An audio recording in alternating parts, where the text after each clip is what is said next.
নমঃ পার্বতী পতে হর হর মহাদেব। নমস্কার বন্ধুরা, অমৃত কথা চ্যানেলের নতুন একটি পর্বে আপনাদের সকলকে জানাই স্বাগত। বন্ধুরা, সামনে আসতে চলেছে মহাশিবরাত্রি। ফাল্গুন মাসের কৃষ্ণপক্ষের চতুর্দশী তিথিতে পালিত হয় মহাশিবরাত্রি ব্রত। মনে করা হয় এই তিথিতেই শিব পার্বতীর বিবাহ হয়েছিল। শাস্ত্র অনুসারে শিবরাত্রিতে উপবাস করে ভক্তরা বাবা ভোলেনাথকে দূরত্ব পোষণ করতে পারেন। কথিত আছে একটি বেলপাতাতেই তুষ্ট হন শিব বাবা। তবে ভক্তরা মহাশিবরাত্রিতে বাবাকে খুশি করার কোনো আয়োজনের কমতি রাখেন না। কি লাগবে শিবরাত্রি পূজা করতে? কারা এই ব্রত পালন করতে পারেন? কিভাবে করবেন মহাশিবরাত্রি ব্রত? 2026 সালে 1432 বঙ্গাব্দে শিবরাত্রি ব্রত কবে পালন করবেন, অর্থাৎ এই ব্রত করে কবে পড়েছে ও 4 প্রহর পুজোর সম্পূর্ণ সময়সূচি নিয়ে আমাদের আজকের ভিডিও। এছাড়াও এই ভিডিওতেই আমরা জেনে নেব কি উপকরণ দিয়ে আপনারা বাবা শিবকে সবচেয়ে বেশি তুষ্ট করতে পারবেন। তো চলুন বন্ধুরা, আর দেরি না করে ভিডিওটি শুরু করা যাক। যদি আপনাদের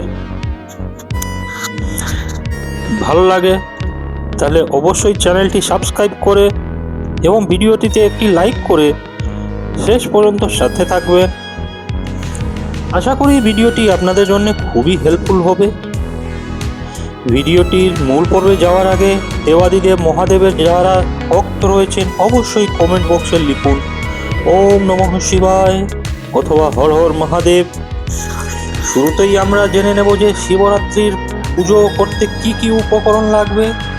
দুধ, দই, ঘি, মধু, শর্করা, সাদা ফুল, আকন্দ ফুল, ধতুর ফুল এবং ফল, কলকে ফুল, অপরাজিতা ফুল, গঙ্গা জল, ডাবের জল, আর সব থেকে অপরিহার্য উপাদান হলো বেলপাতা।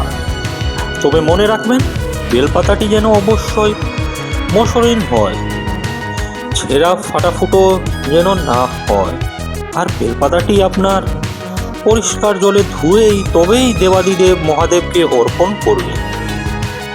চলুন বন্ধুরা, এবার জেনে নেওয়া যাক যে শিব চতুর্দশীর চতুর্দশী তিথি কখন থেকে শুরু হচ্ছে। 2রা ফাল্গুন 15ই ফেব্রুয়ারি রবিবার বিকেল 4:48 থেকে এই তিথি সমাপ্ত হবে 3রা ফাল্গুন 16ই ফেব্রুয়ারি সোমবার সন্ধে 5:32। অর্থাৎ এই পরিস্থিতিতে আপনারা যারা শিবরাত্রির ব্রত পালন করতে চান, যারা রাত্রে পুজো করবেন, অবশ্যই শিবরাত্রিতে রাত্রেই পুজো করতে হয়, তারা রবিবার দিন 15ই ফেব্রুয়ারিতে ব্রত পালন করবেন। শাস্ত্রমতে মহাশিবরাত্রির পুজোর শ্রেষ্ঠ সময় হলো নিশীথকাল। এই তিথিতে 4 প্রহরের পুজো করা হয়।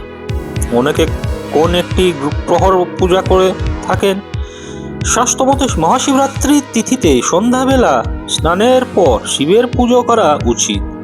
বিশ্বাস অনুযায়ী ব্রত পালনের পূর্ণ ফল লাভের জন্য সূর্যোদয় থেকে শুরু করে চতুর্দশী তিথি অস্ত হওয়ার মধ্যেকার সময় পর্যন্ত ব্রত সমাপ্ত করা উচিত। আবার কোনো ধারণা অনুযায়ী চতুর্দশী তিথি সমাপ্ত হওয়ার পরেও ব্রত ভঙ্গ করা শেষ। তাই আপনারা যারা শিবরাত্রি ব্রত পালন করতে চান, শিব চতুর্দশী পালন করতে চান, তারা অবশ্যই 15ই ফেব্রুয়ারি রবিবার দিন এই দিনটাতেই পুজো করবেন। বিকেলের পর 4 প্রহরের পুজোর সময় আমি বলে দিচ্ছি। আর যারা সকালে পুজো করতে চান তারা 3রা ফাল্গুন 16ই ফেব্রুয়ারি সোমবার দিন বেলা 12টার মধ্যে অবশ্যই পুজো করে নেবেন, অথবা বিকেল 5টার মধ্যে প্রথম প্রহর পুজোর সময় 15ই ফেব্রুয়ারি রবিবার সন্ধ্যা 6:25 থেকে শুরু করে রাত্রি 9:28 পর্যন্ত। দ্বিতীয় প্রহর রাত্রি 9:28 থেকে শুরু করে রাত্রি 12:31 পর্যন্ত। তৃতীয় প্রহর মাঝরাত্রি 12:31 থেকে ভোর রাত 3:34 পর্যন্ত। আর চতুর্থ প্রহর ভোর রাত 3:34 থেকে শুরু করে সকাল 6:37 মধ্যে। অর্থাৎ এই 4টি প্রহরে আপনারা পুজো করতে পারেন।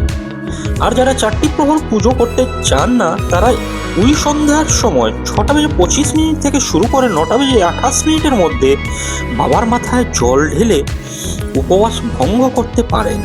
আপনারা চলুন এবার সহজ সরল উপায়ে কিভাবে আপনারা পুজো করবেন সেটি জেনে নেওয়া যাক। শিবরাত্রির ব্রত পালনের কিছু নিয়ম রয়েছে। শিবরাত্রি ব্রত পালন করার আগের দিন আপনাদের সংযম করতে হবে। এই দিন সিদ্ধ চালের ভাত বা আমিষ খেতে নেই। আতপ চালের সিদ্ধ ভাত খাওয়ার নিয়ম রয়েছে এই দিন। এছাড়াও কেউ চাইলে ময়দার তৈরি খাবারও খেতে পারেন, তবে সন্ধব লবণ দিয়েই রান্না করতে হবে। এই দিন সাধারণ লবণ একদম খেতে নেই। ব্রতের দিন উপোস করে নিষ্ঠা করে কিছু নিয়ম মানলে ভক্তের সমস্ত মনোবাঞ্ছনা পূর্ণ করেন দেব মহাদেব। শিবলিঙ্গ আপনার বাড়িতেও পুজো করতে পারেন। তার জন্য আপনাদের প্রথমেই একটি পিতল বা কাঁসার রেখাবিতে শিবলিঙ্গটি বসাতে হবে। তারপরে পরিষ্কার জল দিয়ে অভিষেক করে নেবেন। ওম নমঃ শিবায়, ওম নমঃ শিবায়, ওম নমঃ শিবায় এই মন্ত্র 3 বার করে উচ্চারণ করেই আপনারা প্রত্যেকবার অভিষেক করবেন।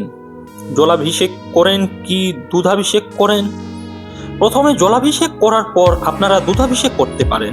এক্ষেত্রে আপনাদের ওই দুধের মধ্যে দুধ, দই, ঘি, মধু, শর্করা এই 5টি জিনিসের মিশ্রণ থাকতে হবে, অর্থাৎ পঞ্চামৃত বানিয়ে অভিষেক করাটাই সবচেয়ে শুভ। এরপর আপনারা দুধাভিষেক করা হয়ে গেলে পরিষ্কার জল ঢেলে আবার ধুয়ে নেবেন শিবলিঙ্গটি। তারপরে পরিষ্কার কাপড় দিয়ে অথবা তুলো দিয়ে মুছিয়ে নেবেন। এবার আপনারা বাবার জন্য যা কিছু ফুল ফল নৈবেদ্য এনেছেন সমস্ত কিছু একে একে অর্পণ করবেন। কেউ যদি ডাবের জল এনে থাকেন সেটিও ঢালতে পারেন শিবলিঙ্গে। প্রথমেই আপনারা একটি বেলপাতা অর্পণ করবেন। ওম নমঃ শিবায় এই মন্ত্র 3 বার করে উচ্চারণ করে যা কিছু ফুল এনেছেন বাবার জন্য, যদি আকন্দ ফুলের মালা এনে থাকেন সেই মালা অর্পণ করতে হবে। এরপরে প্রসাদ হিসেবে সাদা মিষ্টান্ন অর্পণ করবেন। আরেকটি ফল অর্পণ করবেন। আপনারা চাইলে 5 রকম ফলও দিতে পারেন। এইভাবেই আপনাদের পুজো সম্পন্ন হবে নিজের মতন করে ঘরোয়া উপায়। তারপরে ধূপ দীপ দেখিয়ে আরতি করবেন এবং মনোকামনা জানাবেন। আর এই দিনের পারলে আপনারা 108 বার ওম নমঃ শিবায় এই মন্ত্র জপ করতে পারেন এক মনে। তারপরে বাবার কাছে কিছু চাইলে বাবা অবশ্যই সেই মনোবাসনা আপনাদের পূরণ করবেন। তো বন্ধুরা, আজকের ভিডিওটি এই পর্যন্ত। কিভাবে আপনারা পুজো করবেন সেই ভিডিও আমি খুব তাড়াতাড়ি নিয়ে আসছি। সেই সমস্ত ভিডিও দেখার জন্য অবশ্যই চ্যানেলটি সাবস্ক্রাইব করে সাথে থাকবেন এবং ভিডিওটি যদি হেল্পফুল হয়ে থাকে বন্ধুদের মধ্যে অনেক অনেক বেশি শেয়ার করবেন। সবাই সুস্থ থাকবেন, ভালো থাকবেন। হর হর মহাদেব।